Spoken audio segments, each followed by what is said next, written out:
कहते हैं भगवान श्री आदिनाथ जब वो राज्य अवस्था में थे तो उनके 100 पुत्र और 2 पुत्रियां थी, और उन्होंने अपने राजपाट को अपने 100 पुत्रों में बांट करके उन्होंने संन्यास धारण कर लिया, दीक्षा धारण कर ली, और वह शांति, समाधि और मुक्ति के मार्ग पर उन्होंने अपने कदम बढ़ा लिए।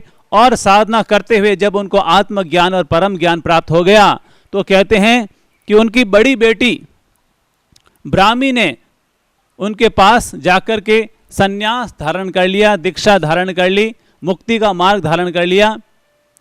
और छोटी बेटी सुंदरी ने जब अपनी बड़ी बहन को साध्वी रूप में देखा, उसके चेहरे की चमक, चेहरे की कांति, चेहरे की शांति और आनंद भरी जीवन यात्रा देखी तो उसका भी मन हुआ कि मुझे भी दीक्षा लेनी है, मुझे भी संन्यास के मार्ग पर अपने कदम बढ़ाने हैं, मुझे भी मुक्ति के मार्ग पर अपने कदम बढ़ाने हैं। तो उसने अपने बड़े भ्राताश्री सम्राट भरत, चक्रवर्ती भरत के पास जाकर के निवेदन किया कि भ्राताश्री, मैं भी अपनी बड़ी बहन सुंदरी ब्राह्मी की तरह शांति के मार्ग पर, मुक्ति के मार्ग पर, आनंद के मार्ग पर अपने कदम बढ़ाना चाहती हूं। जैसे ही भाई ने ये सुना तो वह चौंका।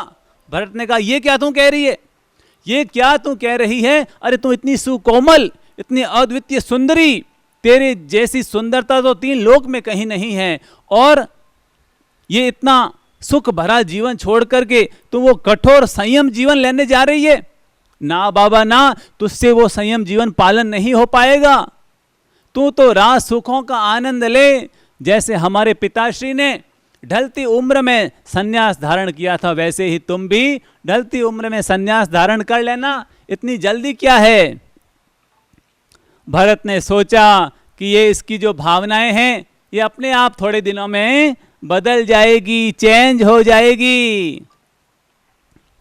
और कहते हैं कि ये सोच करके सम्राट भरत दिग्विजय के लिए निकल पड़े। जब 6 खंडों पर शासन स्थापित करने के बाद, विजय प्राप्त करने के बाद जब वो वापस अपने राजमहल में आए, अपने अयोध्या में आए, और सीधे वो सुंदरी से मिलने के लिए जा पहुंचे उसके राजमहल में, और जैसे ही सुंदरी को देखा तो चौंक पड़े। पूछा, सुंदरी ये तेरा ऐसा हाल, ये क्या? उन्होंने दासी को बुलाया और दासी को फटकारते हुए कहा, अरे मेरे जाने के बाद मेरी बहन का ध्यान नहीं रखा, देखो ये कितनी म्लान हो गई है, कितनी पतली हो गई है। तो सुंदरी ने कहा, नहीं भ्राताश्री, इसमें दासी का कोई दोष नहीं है, ये तो मैंने स्वयं तपस्या का मार्ग अंगीकार किया है। मैं ऐसे सौंदर्य को पसंद नहीं करती हूं जो मेरी मुक्ति के मार्ग में ही बाधक बन जाए।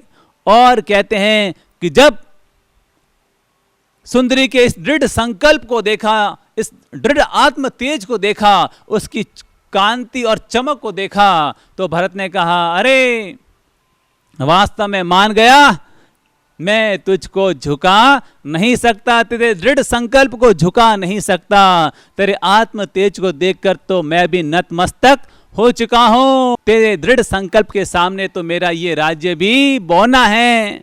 अरे तू जीत गई और मैं हार गया।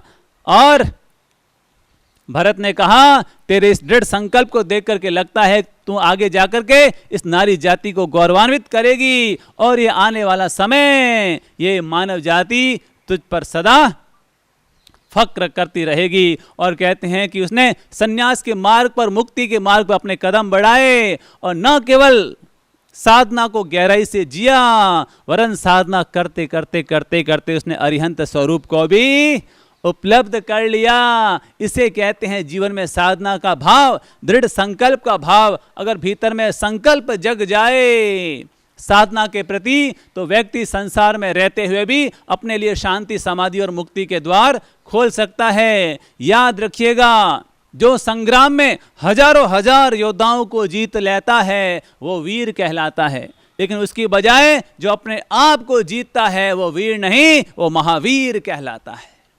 हम आत्म विजय हासिल करें, अपने आप पर विजय प्राप्त करने के लिए अपने कदम बढ़ाएं और अपने जीवन में शांति, मुक्ति, समाधि के द्वार खोलें। इसी में हमारे इस मनुष्य जीवन की धन्यता और सार्थकता है।